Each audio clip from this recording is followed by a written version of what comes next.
some of you may have got to see Molly yesterday. We did a great roundtable with other business leaders. And so if you don't know, she is the founder and CEO of SOAR Community Network. She's a certified talent optimization leader and inclusive behavioral inventory certified consultant. And what she does is she helps organizational leaders map their strategic priorities. And this is important. And this is how, even in our space, how we build ourselves and thrive in our spaces with each other.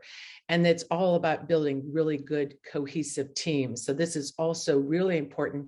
And why we have the all-in community. It's really about how we collaborate and we work together. And also TEDx speaker, author, and just an awesome human being. And so I'm going to hand this over to you, Molly. Thank you for waking us up this morning, and welcome everybody. Thank you so very much, everyone, for being here. And again, I apologize for being just a few minutes late from trying to reboot my computer. Technology is always challenging us. But thank you so much. Just by a show of hands, how many of us were on the panel, the power lunch yesterday? Love to see. Okay, great. Well, welcome back. So yesterday we spent some time in the after chat, and we talked about how everyone can benefit from this topic, because we know we had some folks ask, well, I'm retired, and what does corporate social responsibility have to do with me, and how can I use this information? So I want to kind of set that's the tone and the stage for today. Every single person is a leader. And so wherever you are in your life, wherever you are in your career, we have influence, we have agency, and we have to claim that. So even though today we're going to be talking about corporate social responsibility, what corporations are doing and what we're challenging corporations to do more of, how does that translate into activism and the work that we do on the ground in the grassroots community? Well, we also have influence in the people every day in our lives who show up for work, or the people in our lives who might own businesses or think about launching a business or a nonprofit. What are they doing? What are they rolling out? Can we encourage them from that activism vantage point, that perspective? Can we mentor and guide them? Can we challenge them to really think about how to roll this out in their own organizations? That it matters, that the community, consumers, all the stakeholders involved in shaping our world, our society, is really relying on every type of leader to make a choice. Are we going to just watch as things happen in our society, toward our democracy? Or are we going to rise up, raise our hands and say, we want to be a part of the change. We want to be a part of saving democracy. We want to be a part of influencing the people every day that come to work for us and that support our mission. So I want to set that tone and make sure that, this is really important, even though the topic may be very corporate or business, because that's my background. I want you to think about it from that lens. What can I do with this information to then go and empower other leaders, younger, older, it doesn't matter, every leader, to be more mindful of their social responsibility. So with that said, let me go ahead and share my screen here. Can everybody see my screen? Does that work for everyone? Yes. Yep. Okay, great. Well, let's get started then. We're going to talk about, again, leadership impact and corporate social responsibility. I'm going to spend more time on the corporate social responsibility aspect, because I know with the network, Nova ladies and the team, we spend a lot of time on leadership.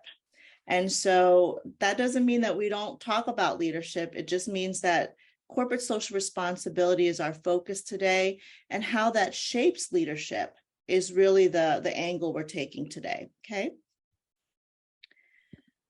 So let's do a quick introduction of who I am and who SOAR is. I think that also sets the tone so everybody understands what our work in the world is. So I'm the founder and CEO of SOAR Community Network. And our mission is to develop what we call transcendent leaders. And we do that through a framework we built called the C3 Culture Building Framework. That framework is all about developing compassionate leaders at every level of an organization, designing cohesive, high-performing teams that drive results to help accomplish mission, and fostering collaboration at every level of the organization, cross-functioning the organization, so that we have these three C's embedded in an ecosystem, whatever that ecosystem might be. It could be grassroots organization, it could be a government agency, it could be a business, for-profit, nonprofit, NGO. And I will share with you some of the motivations for this. My personal story and journey is that I was a child refugee of war, and I came from Laos with my family when I was just 4.5 years old. And we ended up from Laos in a small little boat in the middle of the night and landed in Thailand, where we were nurtured and developed, and then a beautiful Unitarian church in Maryland sponsored our entire family over to the United States of America. So we were not separated, thank goodness. We came together, and the first C of our business model was so critical, because without the compassion of those that sat on the boards of that church, it was one deciding vote, because it was a tie that led the church, a very tiny church with no money, by the way, to say yes to our family. And so even though they struggled to raise the money, their hearts, their compassion, their empathy for a family they didn't know anything about really shaped my vantage point for the rest of my life. And that's why compassion is the model, the C that comes into how we shape cultures.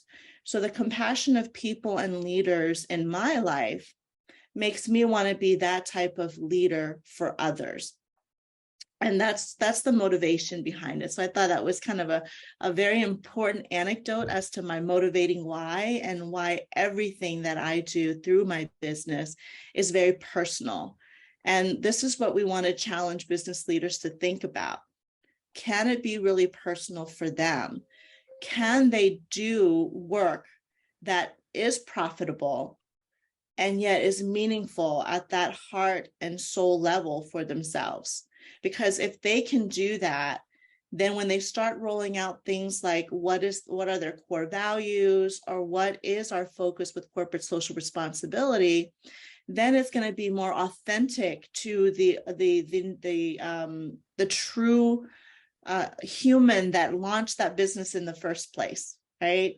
And that is really important when you go out there and try and roll out something like a corporate social responsibility. Is it true, and is it authentic? Or is it just checking off a box? And we're going to talk a little bit more about that as we go along. So Catherine said it best. This week, we formally put out a press release sharing with the world that we acquired another company called Successful Culture International, because we know the work that we do in building and shaping and shifting organizational cultures is going to take a massive, very experienced set of leaders. And so you see here our leadership team has grown. Marissa and Jennifer now come on board at SOAR as our VP of Strategy and our VP of Organizational Development. Because the work that we do inside organizations, fostering leadership that is going to be more about humans first, community first, is going to take a lot of heavy lifting and a lot of hard work. It's not easy work to convince leaders who may have come from an old paradigm of how to do business to ask them to think about developing compassionate leaders when most of them just want to drive business results. So we know that there is a lot of work, hard work ahead of us, but we are positioning ourselves for really to meet the times, to meet what our society needs right now. All right, let's get into the meat of this. Corporate social responsibility. So what is it? Corporate social responsibility is an idea, but more along the lines of being a model and a management practice these days, right? It was a nice to have many years ago, but who is it a need to have now, especially with where we are in society and what consumers and customers are demanding, and even investors are demanding of organizations and corporations. So this is the idea that companies ought to integrate social, environmental, and economic considerations when they're thinking about, well, how do I make decisions for my company, my people? Corporate social responsibility has really become that model that a company should play a positive role in the community and consider the environmental, social aspects of all decisions.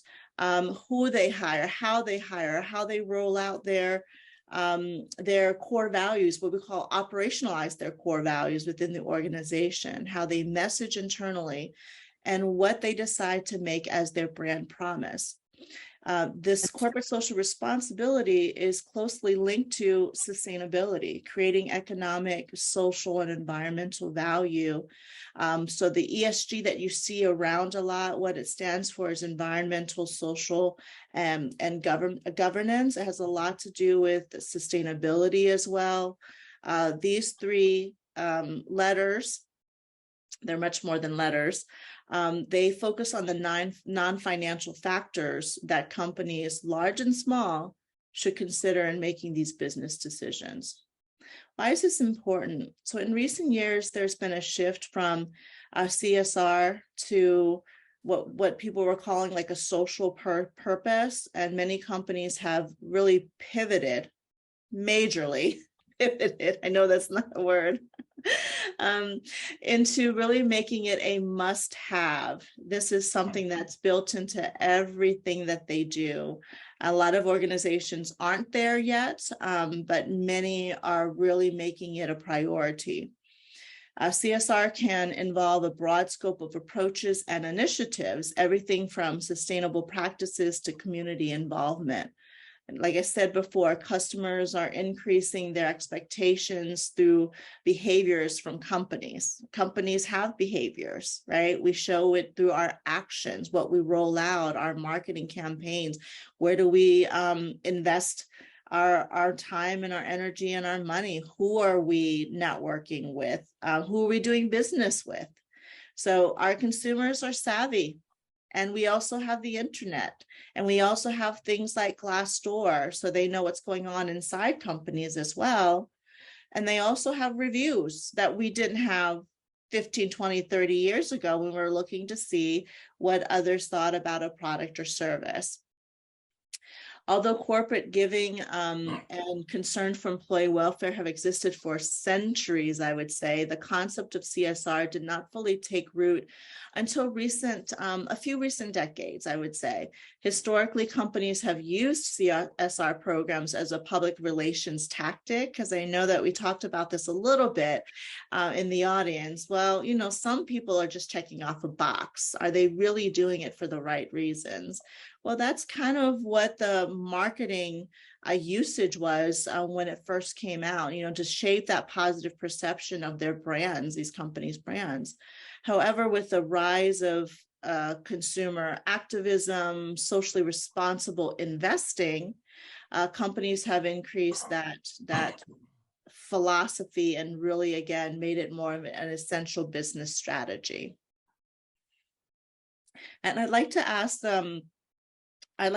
Catherine or Robin or Stair, if there's any questions, please feel free to interrupt and let me know there are questions, because I can't see everything happening at the same time when I'm presenting. Sure. So please feel free to interrupt, okay?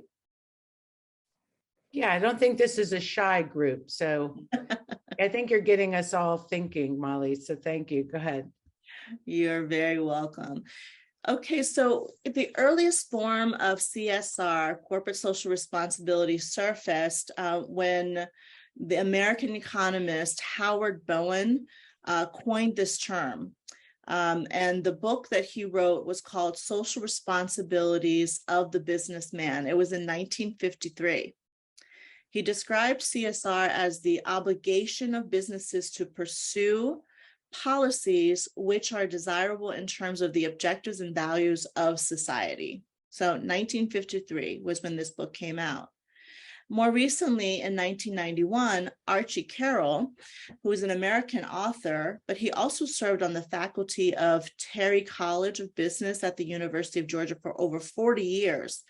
He organized this expected corporate social responsibility into four levels, and it's been upgraded since then, but this is really where it was organized. 4 levels model called the Pyramid of Corporate Social Responsibility.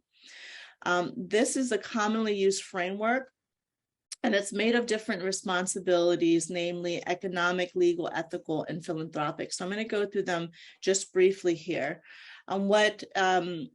What Archie touched upon, or the Carroll's pyramid of corporate social responsibility. For the economic responsibilities, the first level of the pyramid really focuses on the first priority should be creating profit through economic growth.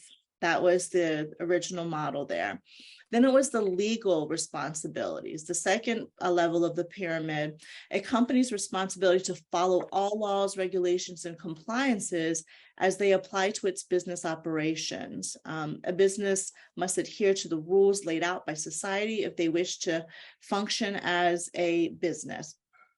So that was a part of that model as well. And then it moved into the ethical responsibilities, the third level of the pyramid. It laid out really how to determine in terms of by management and include making moral decisions that impact employees, customers, supply chain, like everyone that touches the company brand. So that was the ethical piece of it. And then there was the philanthropic piece, the responsibility, the fourth level. This pyramid refers to the expectations that a business will contribute to the quality of life for society. To be a good corporate citizen, a company should take part in initiatives such as volunteering or fundraising. Those types of things were embedded into the philanthropic arm of this pyramid. So again, 1991, this pyramid was put together. Newer CSR models focus heavily on the environmental and sustainability impact. Businesses have large carbon footprints, regardless of size. This is something to be considered. Any step a company can take to reduce its footprint is considered good for both the company and for society. So that's become a priority in most recent years. And then there's that important piece, again, with that philanthropic piece. There's a lot of focus on volunteering because it's not just for the executives at the very top or those that have the wealth and the means to do some of these things, but how can every single person that is a part of the workforce, every individual contributor that shows up for work, how can they contribute? So there's a lot of energy and effort into creating opportunities to volunteer, to be active, to support, and bringing in nonprofit organizations that will invite employees to sign up for the causes that matter to them, giving employees choices. Not everybody has the same heart for a particular cause. So being able to give variety for every employee to have the opportunity to volunteer and to contribute and to make a difference.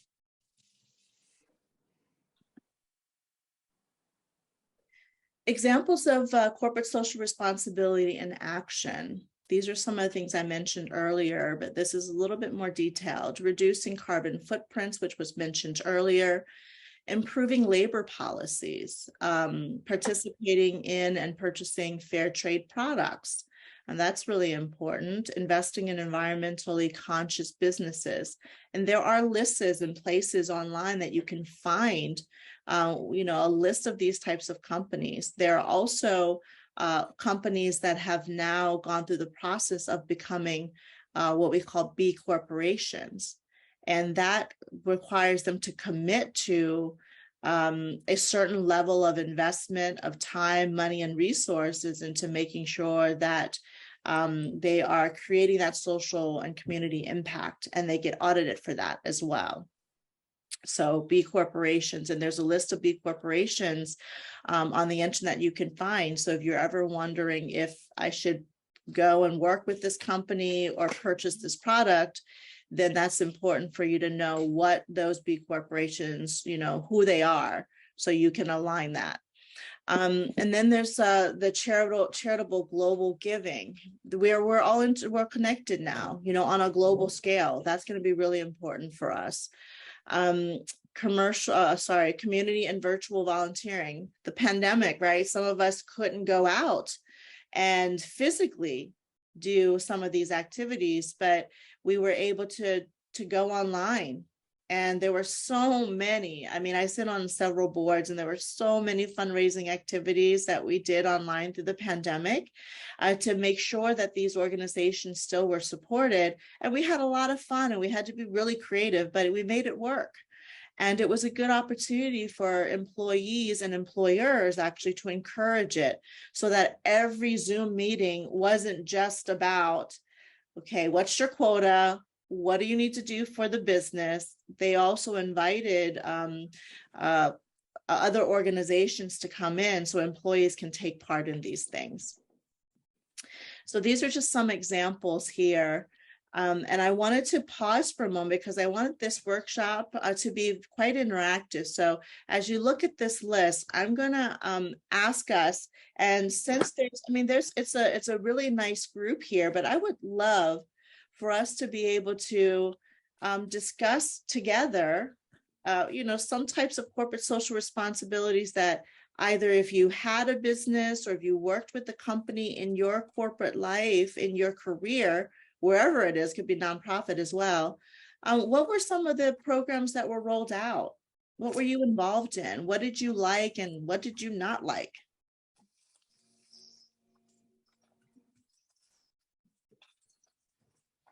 Yes, I see a hand. I'm looking at the screen here. I'm just. I know. Hi, Molly. It's Yeah, Fidel. Hi, how are you? Good. It's I'm good doing to see well. you again. Thank you. So I work for a company, and it was very involved in corporate social responsibility activities. A couple of them were charities that you like to donate to. They would often match those. There were activities where employees could have a couple hours off a month to participate in nonprofit organizations to volunteer. There were activities around Habitat for Humanities where you could also have time to volunteer to help build homes for folks. So there were just all kinds of things. And I think the company still today is demonstrating its social responsibility as Roe has an impact on many of the employees. Absolutely. Thank you so much for sharing that. It was great to know that they had all of those different activities and opportunities. Georgia. Hi, I live in Goodwin House at Bailey's Crossroads, which is a continuing care residential community.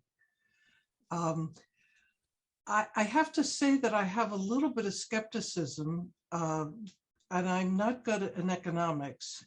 And I suspect that one of the things that makes what we do possible is that beginning about 60 years ago, we have an incredible endowment.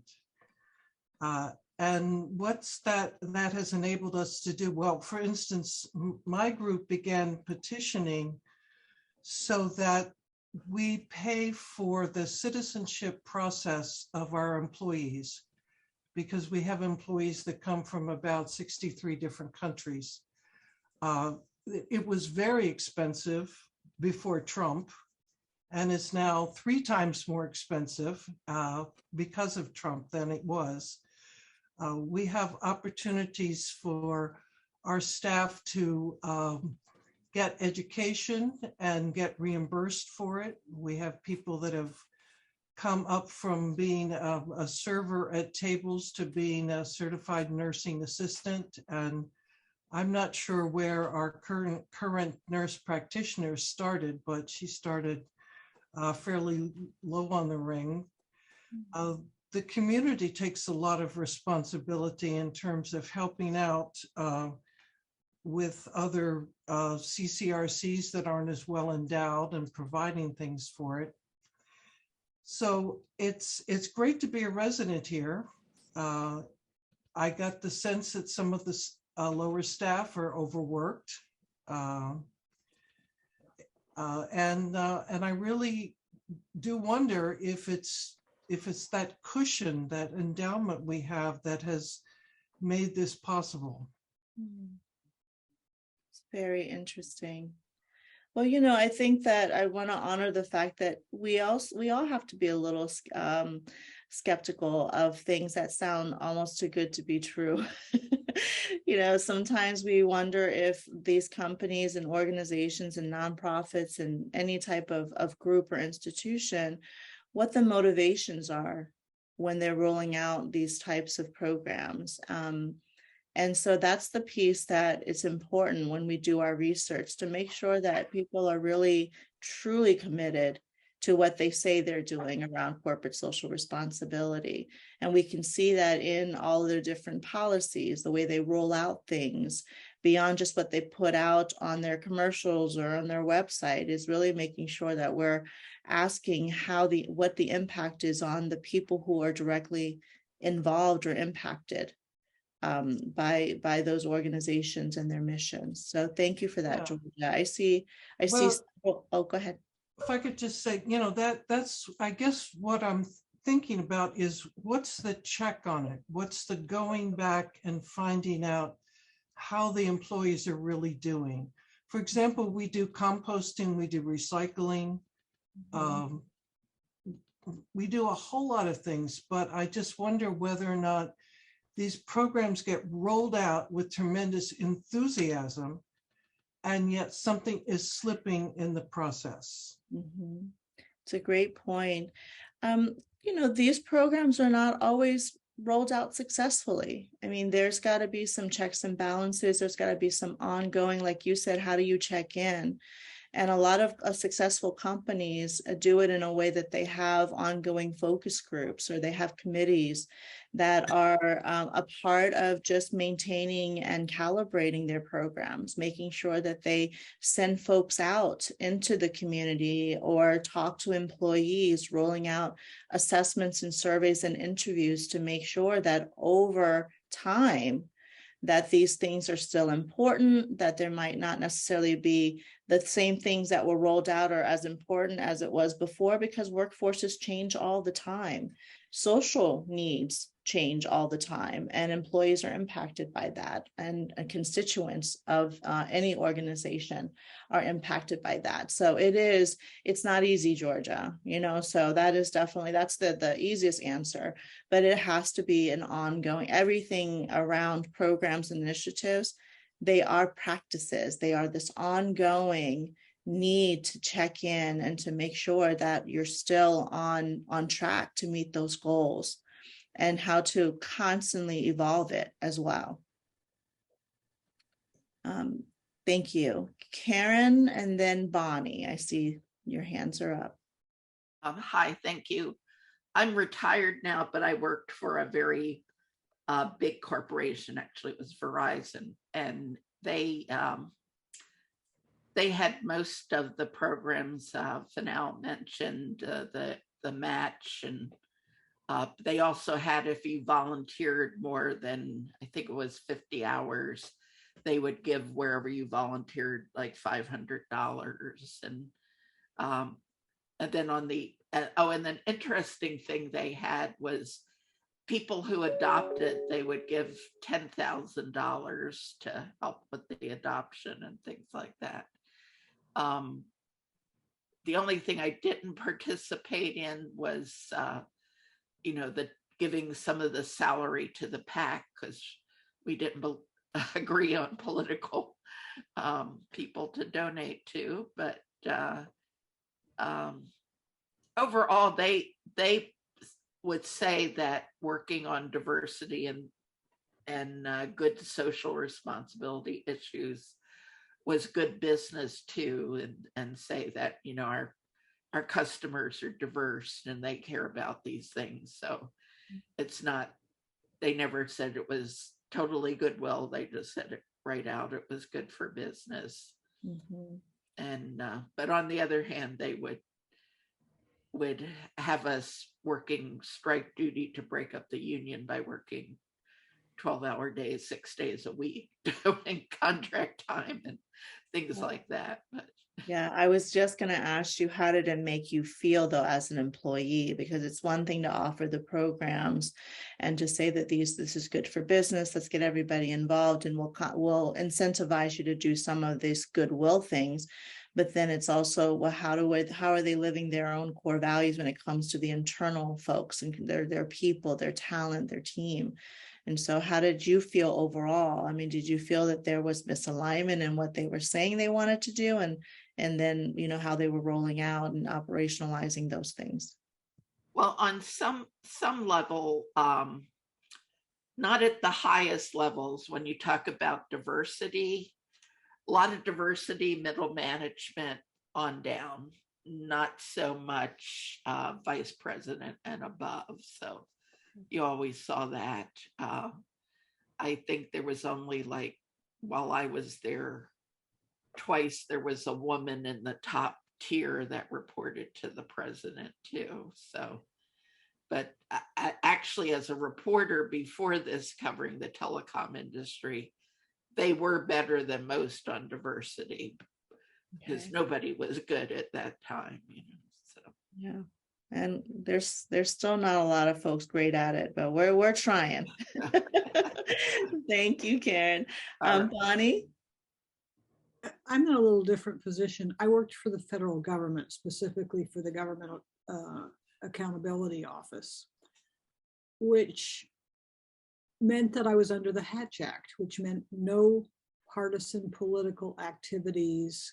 You could donate money, but you couldn't campaign for anybody. You couldn't, I could not even have a bumper sticker on my car if I went out of the parking garage to go to do something that was work related. So, you know, they had their little programs for blood donation. That was fine. You could give your blood, and that was nonpartisan, and you could donate to the combined federal campaign. But when certain people decided that Planned Parenthood shouldn't be on the list of acceptable charities, I quit donating to the combined federal campaign, because I felt they'd politicized it by taking off charities. The fact that they had choices was one thing. You know, I think having worked there, well, 20, almost not quite 25 years, I saw a change from my first meeting where I was the only woman with 14 men going out on travel, and to women making it into upper leadership more slowly in terms of diversity. But it is an issue that one of the major nationwide employers, there are good things about the Hatch Act, but there are also problematic things about it. And I've been making up for lost time in the last 12 years since I retired. But that's another issue that's out there for people, is the restrictions on what you can do. Absolutely. Absolutely. That was a great point, Bonnie. That's great. Yeah. Well, we have a couple more hands up. Let's go ahead and have Deborah, Fennell, and I think we had Susan. Yes, yeah, Susan, and then we'll move forward with the presentation, with the training. Okay. Who's up next? Hi, Deborah? Molly. Hi. Just to follow up with Bonnie's comment, there's no restriction in questions. I am retired, and my son is working with a nonprofit building satellites and putting satellites up in up in the sky. And I always ask questions about who's responsible for picking up the debris and who's responsible for the social impact, and the carbon footprint. I find that your framework gives me more questions to ask, as I'm a kind of an annoying advocate for this. So my son is all excited about things, and I always come back to, yes, but what is the social responsibility for your workplace? And let's see, there was one other thing, but I can't remember. But that's it. Thank you, Deborah. I wanted to comment. I don't know if there's such a thing as an annoying advocate. I think it comes with the territory, right? I don't think annoying is the right word. Maybe fired up. Maybe we would say fired up instead of annoying. Okay. Vanilla, I think you were next, and then Susan, please. Sure. Just very quickly, I wanted to say for all the retired folks that because you're retired, you can go on LinkedIn and say all the things that the folks who are currently employed can't say. That's right. So that is a way for you to stay involved and really hold companies accountable for things that you know are really important. They'll thank you for it. I love that. See, that's a tactic. That is a pragmatic way that we can take action. Thank you for that. I love it. I love it. Susan. So in line with what Fennell suggested, I'm going to do exactly that. I was briefly a corporate lawyer long enough to discover I was not meant to be a corporate lawyer. Okay. And one of our clients, all of our clients were, all of the local shipyards and a national shipyard were our clients of our firm. Not nice people in general. And in connection with you saying women being in leadership, one of them, because it was a federal contractor and nationwide, was forced to adopt an employment policy that would promote women. Mm-hmm. So they promptly named that tits to the top. So I'm passing along for now. The alternative to that was boobs off the bottom. Oh my God. And now I'm retired, and I left that job after a very short period of time because I did not belong there. But I'm passing along that story because there are people out there, you know, these are lovely ideas and very organized. There are people out there who are still just as sexist as ever. Don't underestimate the people who are opposed to simple equality, not equity, not fixing things, who are opposed to equality. They're out there. They might not be your friend or mine, and we may not encounter them in everyday life unless you make this mistake of being a corporate lawyer briefly. They're out there, and we got to win against that. We're making progress. We got to win. Thank you. Susan, I love exactly what you said, you know, and this is something that comes up often when I'm out there business developing and networking. This is not easy stuff. I mean, with this group, I can talk about it from this optimistic vantage point because we got to stay optimistic or else it's just, we're going to surrender. It's too hard. So to your point, there are so many people in the world. I mean, we can see it in who voted for, you know, our numbers, our stats that came. I mean, how divided we are. We know that it's hard out there. We absolutely know that there's a whole bunch of leaders that don't buy into this stuff at all. They don't care. They're only driven by the money and the profit. They just want more and more and more. So I acknowledge that. Absolutely, it's out there. And at the same time, we have to source and look for the leaders who are willing to invest and move forward in this direction. Otherwise, nothing is going to move. So we got to make some things move. So we got to find the leaders who are bought in. They just don't know how, and they need the guidance and the support to do it. But I absolutely agree with you. There's just a lot of crap out there. There's a lot of people who are not self-actualized, who will never become self-actualized because they're just not interested. They're not in a community. They don't have the same core values. Hopefully that might change over time, but we can't wait on that. We can't wait for those that don't have the same values that we have to have a drastic change in their life to make these types of things important. We got to talk to the people who want it and then help mobilize and get it going. Thank you, though. It's very true. It's very true. All right. Great conversations, everyone. This is exactly what this is about. We have a chance to learn a little bit, but also explore together and chat together and brainstorm together and maybe get upset and debate together. I'm okay with debates too. They help me grow and they help us all grow. So why is CSR important? Well, there are three top ones that keep coming up in all the research and what we see also inside the organizations that we support. it improves the brand. It helps consumers decide if they want to choose your product, services, or work and support your mission. It attracts and retains employees, and it increases your appeal to investors.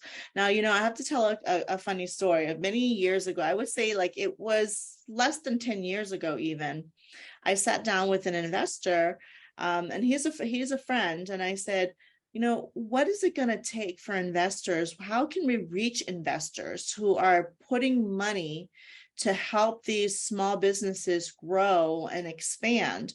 How do we get them to care about culture? How do we get them to care about supporting companies that are going to do good?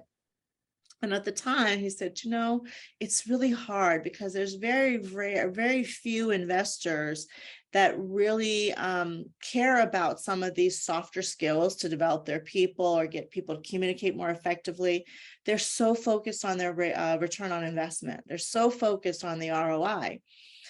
And the same investor friend, fast forward, I just had a conversation with him maybe 9 months ago. And he said, oh my gosh, it was just, you had built this train, but we weren't ready as investors. And now the entire investor community is looking for a mission statement or somewhere in the business plan that there's some type of social impact that's going to happen in the businesses that they're investing in. Isn't that crazy? It's less than a decade later. It's like this huge shift in where investors are going to put their money, and business leaders and business owners have to think about that in their business plan. That's incredible to me that happened within less than 10 years. So let's talk again about why it's so important. So as we illustrate the importance of corporate social responsibility, there was a study done by Cone Communications, and this was just a few years ago. I think it was a 2017 or 18 before the pandemic. But it's still relevant because this study found that 63% of Americans are hopeful that businesses will take the lead to drive social and environmental change, and 76% will refuse to purchase a company's products or services upon learning it supported an issue contrary to their beliefs. So these numbers to me are staggering, because we're not talking about 15%, 30%, or even 50%. Consumers, 76%, say that they will refuse to purchase a company's products or services the moment they find out that the issue is contrary to their beliefs. This is really important for us as grassroots leaders and activists and corporate business leaders.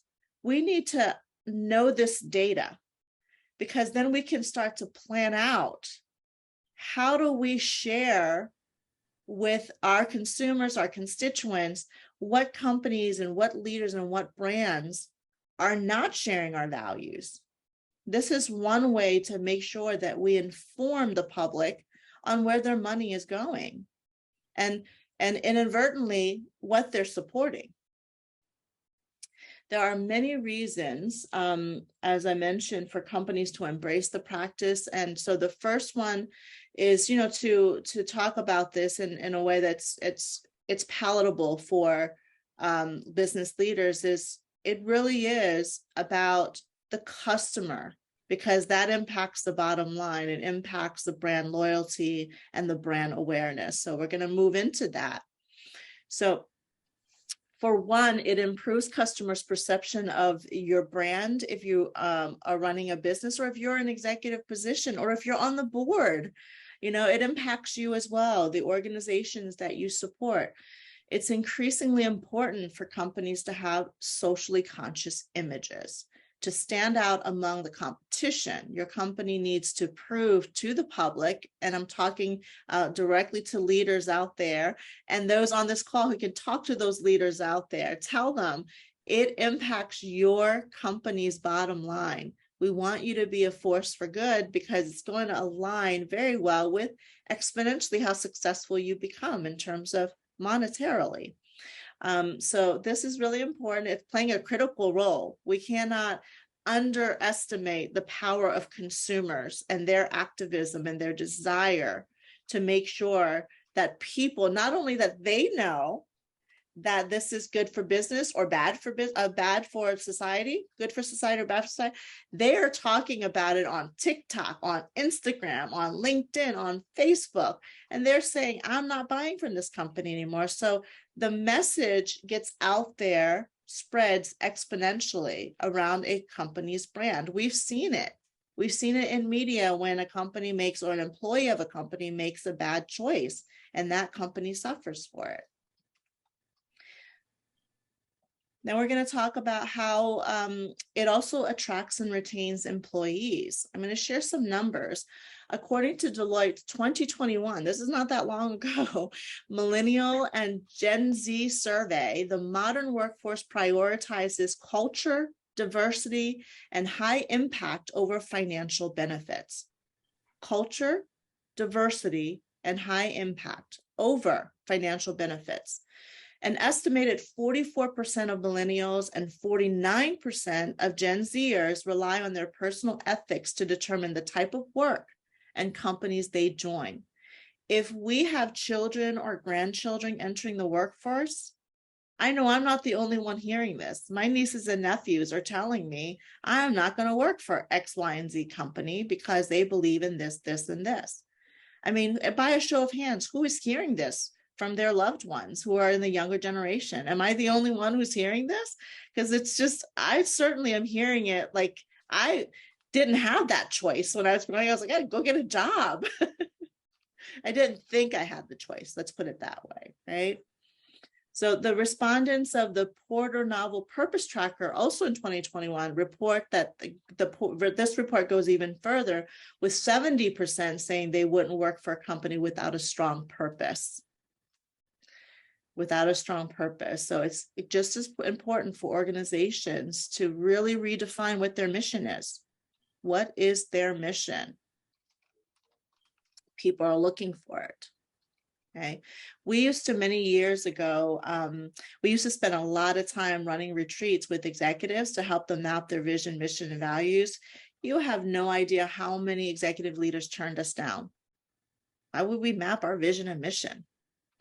That's the soft stuff they didn't want. Well, mapping your vision and mission is the thing that's going to make or break who joins you, who stays with you, who buys your products and services now. So what's more, employees that share the company's values can relate to its corporate social responsibility initiatives. And if that happens, they're much more likely to stay. Another Deloitte survey, 2020 Global Marketing Trends report, showed that purpose-driven companies retain talent up to 40% more than their competitors. And in a job market like this, that is a game changer. All of the proprietary and intellectual property, all those things that are lost, the wisdom that's lost when people leave your organization.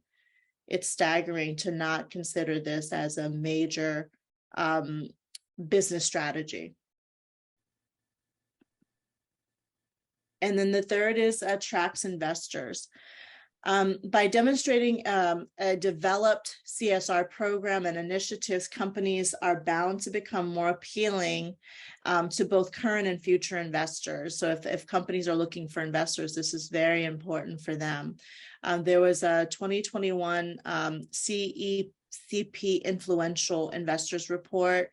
The numbers show that investors play a growing role as key stakeholders in corporate social responsibility. Almost 80% of surveyed businesses were open to providing them with data and considering their perspectives on sustainability. We talked about how important it was for sustainability. So now business owners are writing it in their business plan and actually leading with their sustainability commitments if they were to get the investment dollars from the investors.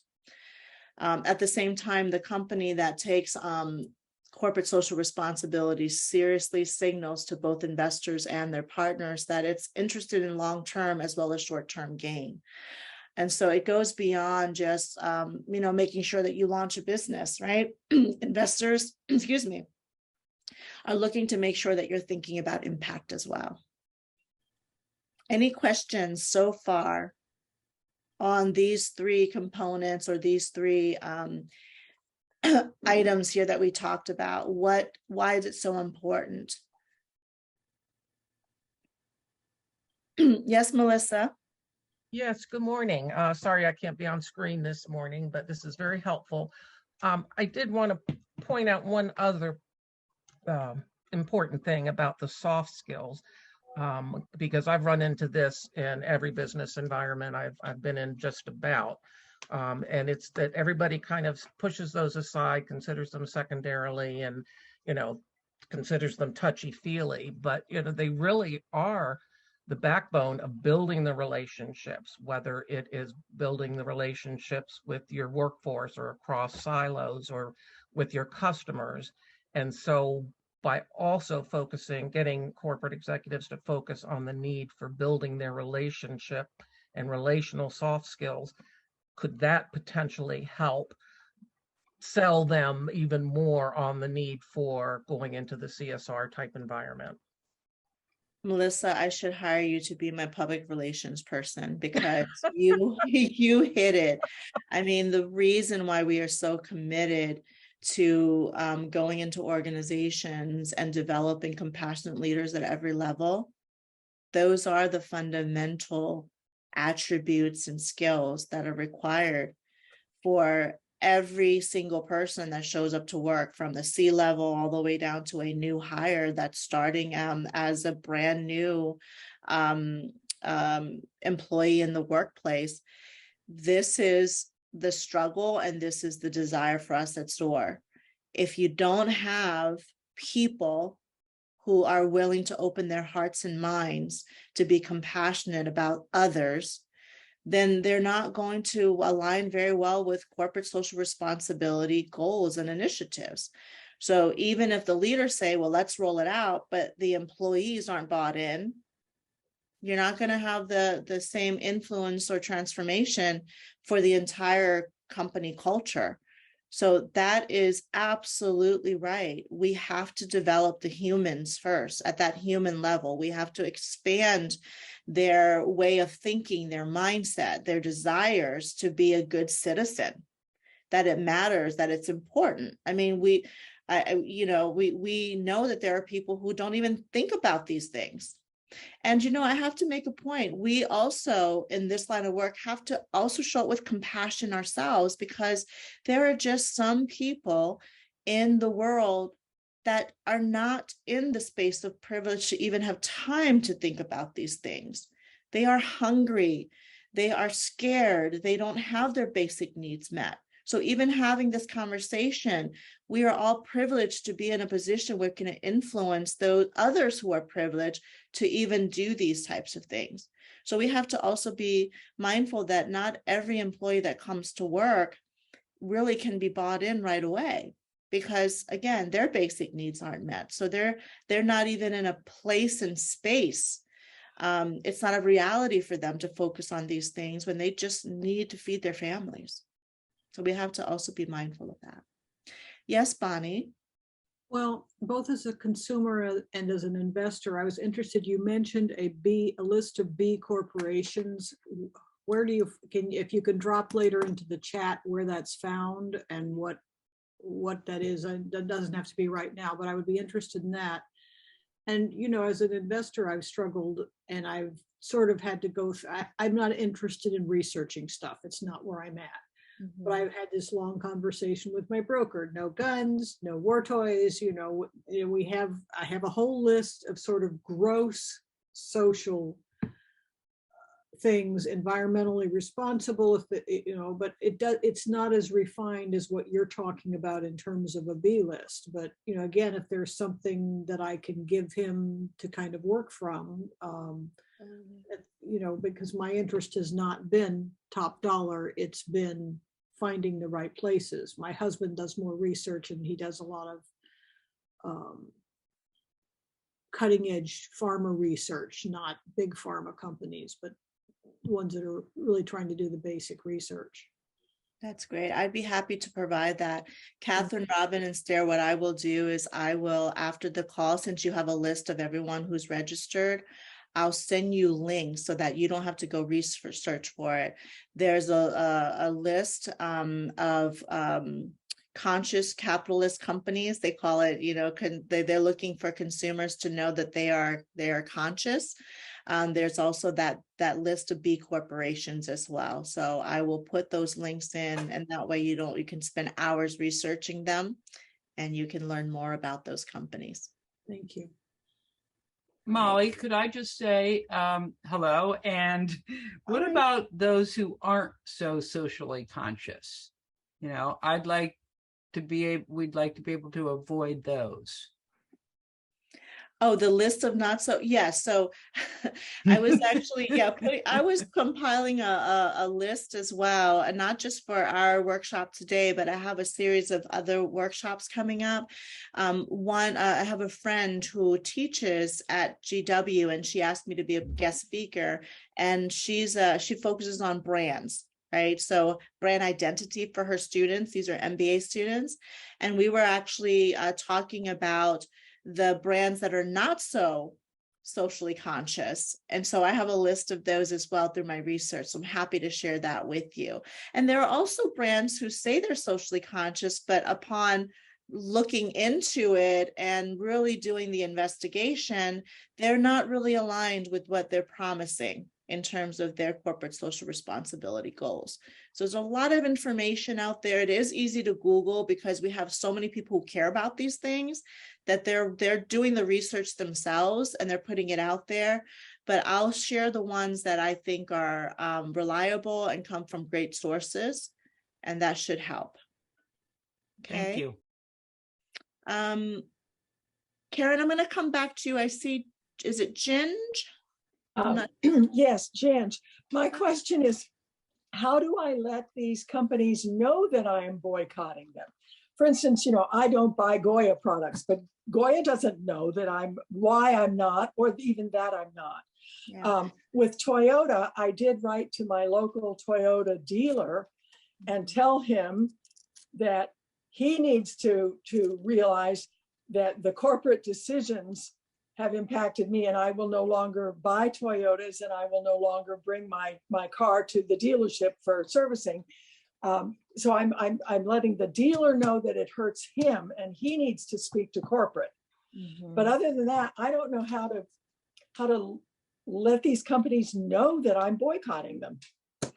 Well, there's a lot of different ways that we didn't have access to. Like I mentioned earlier, it could be through social media, making sure that you write something and that you tag the company brands, the company's handle on social media. On LinkedIn, the professionals that work for the company, you can go on the company page and see all the different employees. If it's a nonprofit that you're not so pleased with, you can find out who the executive director is and write them a direct email. I mean, it really depends on your approach. I mean, we don't have to shame everybody, but we can tell them what we feel. So hopefully they make a change. So you can write some folks directly on something like LinkedIn, right? You can send them a message. So those are other ways that you can reach those folks in a way that hopefully inspires them to create the change. And then there's the old way of doing it. Contact your local newspaper. Now you have digital newspapers, and write the editors and share some of your concerns. So those are some ideas. Karen? I was wondering how much what you do has been affected, like the governor in Florida and anti-wokeism and trying to get all these kind of social acceptance things, out of business. Yeah, it's really a difficult time for a lot of companies and organizations in states where these laws are just so painful to be a company who is, quote, I would say, awakened. So because we've been using woke so much, but they're struggling because they're people who their value sets and the people they hire typically come with the same value sets, and their employees are struggling. There's a lot of just confusion and pain, and what do? I can't leave the state. My family's here. What's going to happen? So we have seen a lot of that, and what we're inspiring our leaders to do is make sure that they offer up well-being and focus groups, that they get their legal team involved and make sure that their employees understand their rights. Those are the types of things that we can do in just where we are right now. The other thing that we're also seeing is this grassroots initiative inside companies. An example I have recently is that a client of ours reached out and said, we haven't been able to roll out this training for diversity, equity, and inclusion in Florida because of all these laws. And you can't force the employees to take this and take that. And so what they were able to do is there was some type of loophole they found with the laws, and their legal team got involved, and they were able to win the opportunity for their executives to get trained on diversity, equity, and inclusion. And so I don't know all the stories behind the scene, but by the time they called us, they said, okay, we're able to roll out the training on diversity with our teams down here. But the rest of the team from every other part of the country is pretty much closing out their training. And it's been 2 or 3 years in the making. And just now, the team in Florida has been given the okay, because they had to go through all of that. So it's a reality. It's definitely a reality, and organizations are trying to figure out a way to navigate all of this. And it's difficult. It is not pretty, and it's not easy. Georgia? Oh, I just wanted to give a little historical note. Back in the 1970s and the 1980s, the Network Group, which is a group of Roman Catholic nuns, had a task force that did research on investors and had a list of things to boycott, and also would put out a list of resolutions that they wanted passed at the next board meeting. So I don't know if you knew about it, but I thought it might be helpful to know that there have been seeds planted a long time ago. And this particular group evolved into the one that supported Obamacare. So the head of it just received the Presidential Medal. So they're little, and they've been at it for a long time, like termites. I was a part of a group, and we wanted to call ourselves TAP, Termites Against Patriarchy. And we could even have our own little dance. So. Georgia, it's so important that you say this. Everything has a historical context. All these seeds were planted for us. None of this just came up and became, meaningful just yesterday, right? Every organization before us, every single leader that went out and voiced something, planted all these ideas. And then over time, we've been able to collect support, and now you have what you have. And then things like the pandemic, or, all kinds of societal changes happen to reset just how we think and we behave. And now things that weren't as important are extremely important today. So it's a combination of seeds being planted by those before us, a combination of the times that have just naturally evolved, and also just the awakening of people, awakening of individuals to the reality that life is short and life is meaningful, and how do we create the change we want to see in the world, as everybody knows that famous quote. So it is all of that. And I mentioned this yesterday in the power lunch, is that there is a deeper desire to create this massive change and take action, because there is this existential threat, this fear, this overwhelming concern that we may not even exist as humankind. I never thought that I would ever in my mind think, are my nieces and nephews, I don't have children, but are my nieces and nephews going to be okay when I'm not on this planet anymore? And, I'm thinking 40, 50 years out. When I was a kid, I thought we have millions of years as humankind. What do I have to worry about? oh my goodness, it's a totally different environment. And that's why we have to be really mindful of the impact on our well-being and our children's well-being. There's just so much pain and anxiety out there. And so this work allows us to really focus on something that's pure and good and do what we can and, just get to work. Otherwise it is very overwhelming. And I know I'm not the only person that feels this way. So Okay, that's just chime in real quick and Yes, just Catherine. say that I'm loving this, and by the way, in the discussion. And I do think, as people trying in this group that's main mission is to really save democracy, work on these issues, that I really wanted to bring this conversation into this because, sometimes we forget looking at the business world, but many in this room understand it and how powerful it could be when we're looking to make impact, whether that means we write postcards to a business or how we push it to make, there's all these different ways to really make progress and apply pressure and make change. And I think we can't leave that piece out because it's huge. It really is huge. And so I just wanted to make sure that, I love it. So thank you for bringing it, because I think it's important. Thank you, Catherine. Well, the power of your organization and the power of all of the folks who are involved with your organization is you are part of that 74% that will not purchase by. You can turn it up to 80%, like just with your efforts. You can turn it up to 85% of consumers.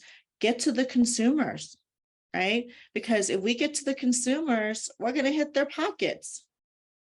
So that's just another tactic, another angle to take your work to the next level, right? To reach out to consumers directly, to get them to be aware of all of these, to provide them with the list of organizations to support, and to let them understand fully and investigate through your research team what organizations to no longer patronize. That's a very palpable and actionable item for your organization, for a lot of grassroots organizations. Is that helpful? I have to say something funny. Robin made me laugh. She really brought this she's been doing this her whole life. And I think she had this workman coming in to put a door in. And then she found out that his values didn't align with hers. And she asked him to leave. And he was like, well, what do you mean? And she's like, no, sorry, you're not going to get my business. And it really, and I was like, wow, that's really powerful. He was like doing business in this area in Delray. And she's like, no, I don't want you really in my house. That sounds horrible. She probably said it better, but I doubt it. Right, Robin? You're like, get the hell out. Not put my door in. Just on that personal level, right? Yeah. And that's really not all we can do, because this group doesn't believe that's all we can do, but that is what we can do.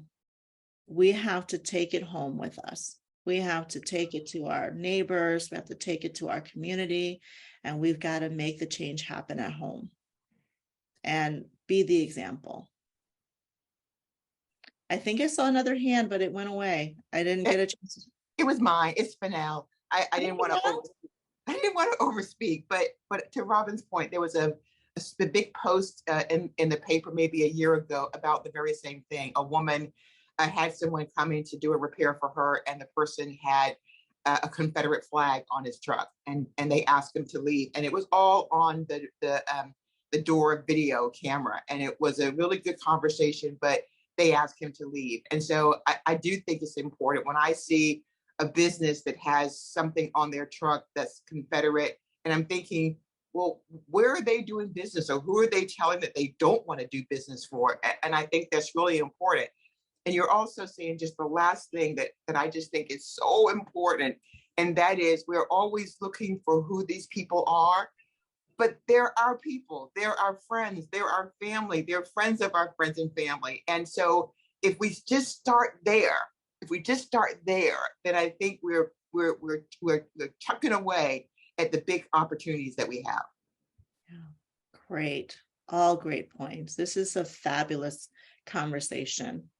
And I really wanted us to have this conversation, especially getting the feedback we did yesterday at the panel, making sure that we're all aware that we have influence and agency to make these change happen.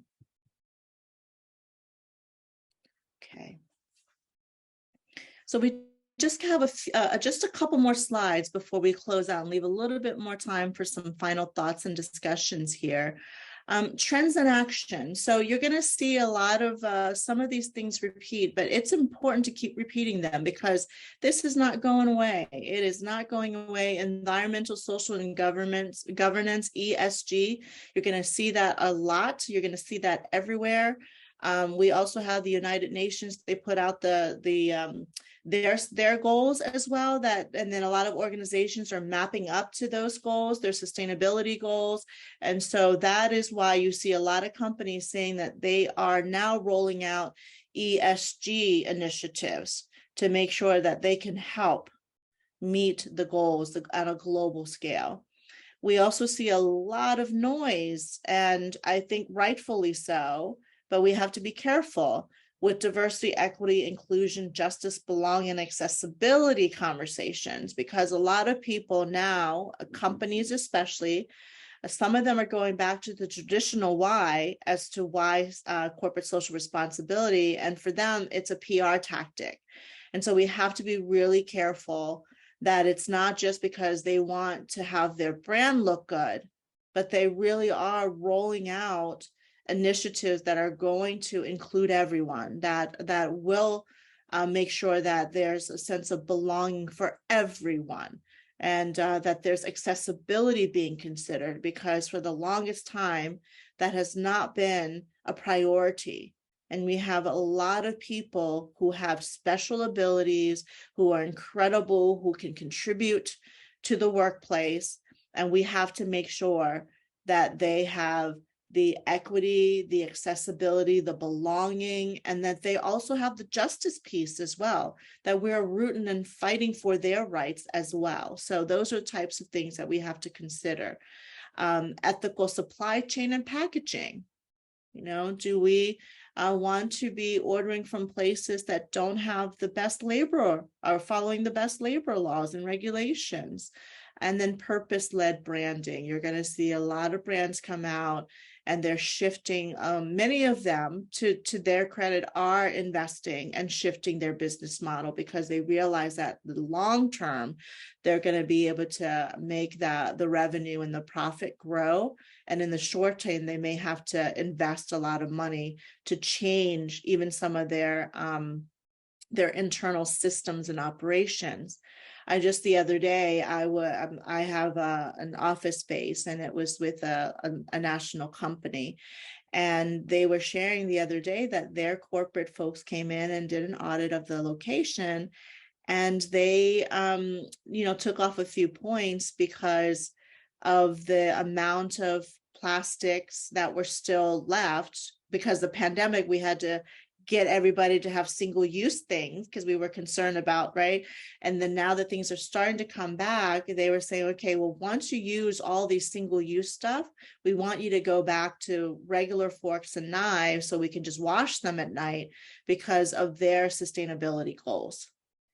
So people are investing and they're making the shift. There are companies that are truly committed to this. Now, there are a lot of companies who are not, but there are companies who are, and we want to find out who they are, and we want to go and patronize that, okay? I'm going to come back, Georgia, to you because I just have a couple more slides, and then we'll open it up for more discussions here. So there are some disadvantages, right? It's not just peachy and all good. I mean, everything has its strengths and its cautions. So I put on here, while the goal of corporate social responsibility is to push businesses to act responsibly, as I say in this slide here, as well as ethically toward the environment and community, there are some disadvantages. So we're going to talk about that. Engaging in corporate social responsibility is not always cheap, definitely not cheap.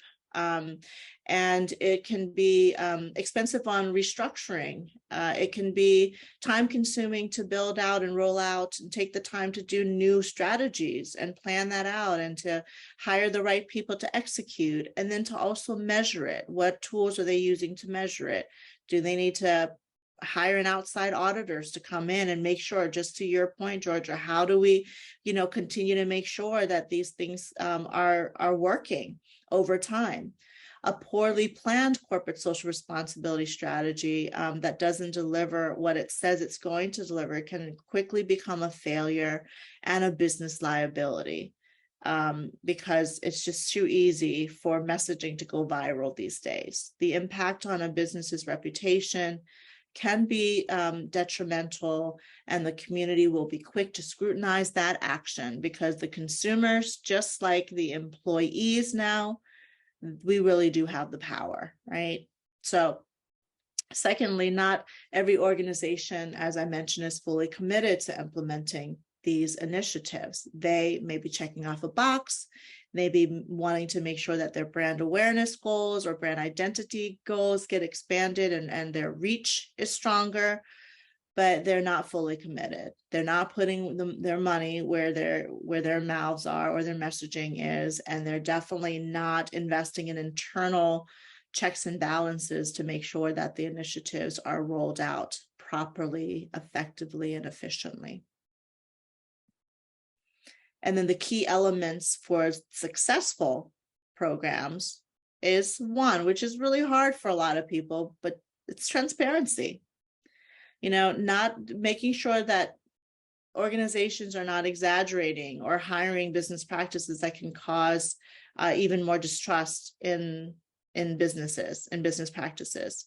Companies should make their social responsibility motives clear and not overpromise. You can take it little by little. You can say this year we can't go completely plastic free, but over the span of 5 years, our commitment is to become completely plastic free. So there's ways to do it that will be authentic and real and acceptable to the public. It's more acceptable to be honest. What about the measurements? If a company chooses to engage in CSR, the impact should be assessed. So those are things, examples would be looking at indicators, measuring some of the key indicators over time, rolling out volunteers or joining, creating committees to make sure that these things are looked at consistently. Accountability. When engaging in corporate social responsibility, businesses should be accountable to their employees, to their stakeholders, to their customers. So empowering the employees and the stakeholders to also raise their hands and check, to give them a voice to say, hey, how are we doing, leaders? Make sure that they get their town hall experience with the executives to challenge them on things that are working and not working so well. And then consistency, right? The consistency in the communication, the consistency in making sure that not only you have a team internally that is communicating it to everybody, and also communicating consistently what's working well, but when there is a mess up or misstep, that is really important to address it up front, so that you don't have a lot of people don't say anything, and then it just gets uncontrollable and you can't pull that back. So as we close out, I'm going to make sure that Georgia has a chance to express what she has a chance to express. And then we have a few minutes. I'd love for us to close out by, just talking it through. Who do you think is doing well when you think of brands or who you've purchased from, and why? And I thought that would be a great way to close out our session today, is talk about who's doing it right so that we can know, and then we can go and spend our money with them. Georgia. Okay, well, when it comes to single-use things, we actually can get compostable things. Mm-hmm. Almost all of the single-use things we have here at Goodwin House are compostable. Otherwise, they're recyclable. Even when it comes to the single-use non-compostable bags, we have folks that cut them into strips and crochet them into mats for our homeless neighbors.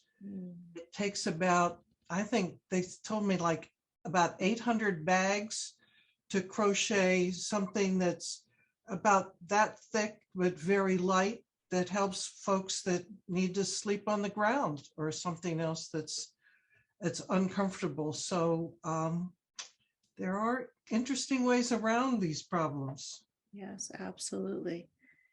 And we can do that. I mean, we're all smart and committed and dedicated on this call. We can figure out a way to move the needle within our communities and spread that out. So any other thoughts or questions? We have about 8 minutes left together. Melissa? Yeah, I do have one more question, just from the practical point of things. There's a certain part of the population we will never convince the value of CSR and what that means to the bottom line, because they are strictly driven by shareholder increase in wealth and that sort of thing. So is there some value in at least working with companies, even if it's not totally sincere yet, to get them to at least start practicing some of the CSR actions that we talked about, with the hope that maybe with time we can train them to see the value of it, or at least do some good, whether they have the right motive or not? I absolutely agree. I think it's, that's going to take the internal change agents and there are a lot of them too. So maybe as a collective, in terms of the executive team, some of those folks or most of those folks in some companies may not be interested ever, but they need workers. And the employee pool, if we can create spaces for internal change agents to develop as leaders and to bring this information to them, they're going to rise up and pull together and say, if you want me to keep working for this mission, for this company, I want to make sure that my values are a part of, where you're going here as a company. And so, yes, not everybody's going to do all of the things that we wish them to do or make the full investment. But you're right. If we have one CSR activity in a company that otherwise we're like, there's no hope for them, we should make sure that they have all the resources and tools they have to roll that out, because that becomes a start of something bigger. I don't think that all hope is lost, even when we think there's no hope for an organization or for someone. I say that that's why having conversations with individuals, with organizations where we're all wanting and desiring to create change, many of us go to work or support organizations. We have a voice and we can help shape the leadership. We can challenge the leaders. And that's really where we are today with consumers' power and employees' powers, is to make sure that we give them permission to stand up for what they believe in and to challenge their higher ups to do something good. Susan. Thanks.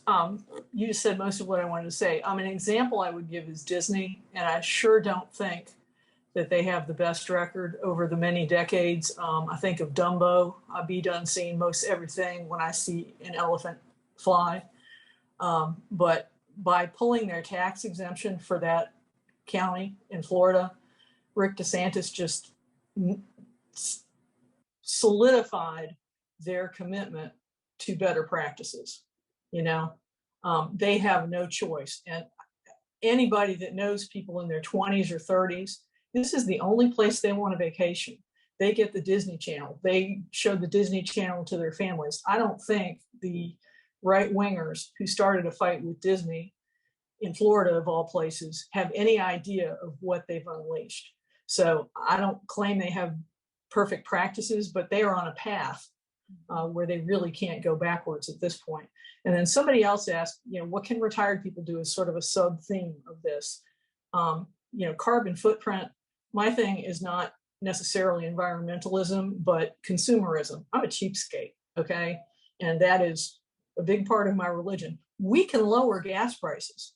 We can't get them back down to half what they were, but just go to Gas Buddy and find the cheapest place anywhere near you and buy that gas. And you can knock off 10 cents, 20 cents, 30 cents if everybody does it.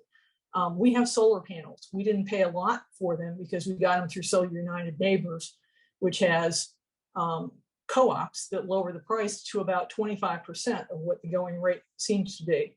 And we don't do that just because of environmentalism. That's all very nice. We do that because we're cheapskates. Garden, I do that for fun. Compost, absolutely. And then the other thing is, we have seen with this supply chain stuff, how absurd it is to be getting our plastic forks from China on a giant container ship that then gets stuck in port somewhere, okay? Shop local. That doesn't mean go buy a necklace or a bauble or whatever. That means go find somebody at a farmer's market or a farm. We have some here. You may not have too many in Northern Virginia now. Go to the places that can supply you with what you need. And what you will find is it's usually lower price and better quality. And then my issues are, in addition to renewable energy, voting, racial justice, and healthcare. And I have to look, because I worked for many, many years. This is what I really did in my career, for social services. And so there are people who are not plugged into this connection that we all need to represent. We need to stand up for Medicaid. People's lives depend on it. We need to stand up for all consumers at the higher or lower level. We need to make sure that our government is representing. We keep hearing about the middle class.